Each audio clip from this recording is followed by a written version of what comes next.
Building a website can be a confusing and frustrating experience. And whether you build it yourself or spend thousands of dollars to get a custom built site from a top developer, it can be hard to know if you're getting it right.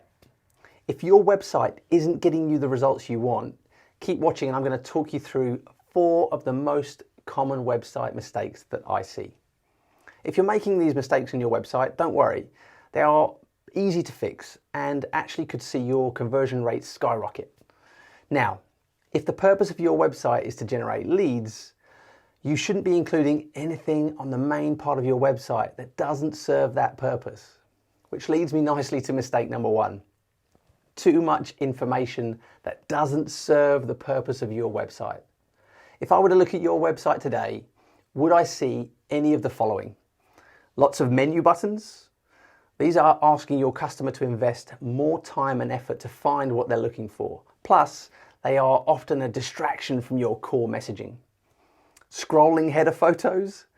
These are just plain annoying. I get halfway through reading the text and they skip to the next one. Choose an image or a video that captures your value proposition or visualizes an aspirational future for your customers, and lead with that. Lots of text about your company history. It may well be a great story, and I'm sure it is, but your prospect customer isn't interested in that yet. They are looking for a product or service that solves their problem, not information on your history. Number 2, no clear statement of the frustrations you help your customers resolve.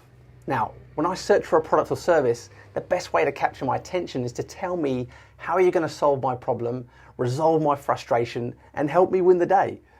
Unfortunately, most websites either make you search for this information or they exclude it completely. It may seem obvious to you, but your customer needs to be told in clear and simple terms how you are going to help them. Mistake number 3, no direct calls to action. Salespeople have been making this mistake for years, and marketers are equally guilty. They forget to ask for the sale. Salespeople lose customers to the competition because of it, and marketers fail to convert website visitors because they are not making it crystal clear what they want them to do. Now, this is the easiest one to fix.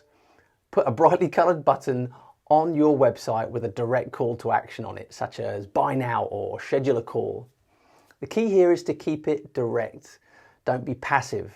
I'm more likely to engage with you if you make it super easy for me to do so. Mistake number 4, no transitional call to action. Now, not everyone that lands on your website is ready to buy now or even schedule a call. Many visitors are just doing their research before they decide to talk to or engage with you or buy anything. When someone lands on your website and they aren't ready to buy or engage yet, you need to include a transitional call to action. And this is going to capture their attention. It should add some value, give them something useful, and in return, they will be willing to give you an email address or a phone number. We call these lead generators. If you're looking for inspiration on lead generators, check out our lead generators video on our website, where we talk you through 5 different options for that, so you can find the right one for your business. If you're making some or all of these mistakes on your website, investing your time to fix them could see your bounce rates reduce and your conversion rates significantly increase. If you need help clarifying your messages and creating an effective website, email me on matt@onezebra.com and I'll be happy to help.